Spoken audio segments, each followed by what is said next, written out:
Jeg hedder Lis, og jeg bor i en taglejlighed i Hastrupparken sammen med min mand Teddy.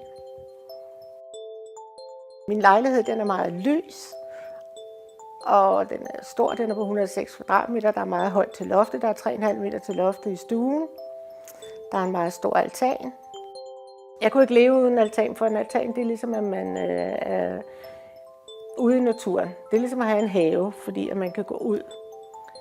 Altså, du åbner vinduerne, og så er du lige fra morgenstunden, så er du ude i det grønne, og du kan få luft. Det betyder rigtig meget for os, at der er elevator til vores lejlighed, fordi at vi er nået op i den alder, hvor man har nogle skavanker.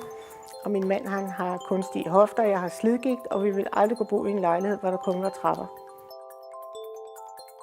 Det betyder rigtig meget, at man kender nogle mennesker, som man omgås mere end bare lige goddag og farvel. Det gør det mere attraktivt at bo sådan et sted her. Det gør det faktisk meget mere hyggeligt. Når vi går ned og besøger vores naboer, så falder vi bare ind, når vi er ude og lufte hund, og så snakker vi og drikker kaffe.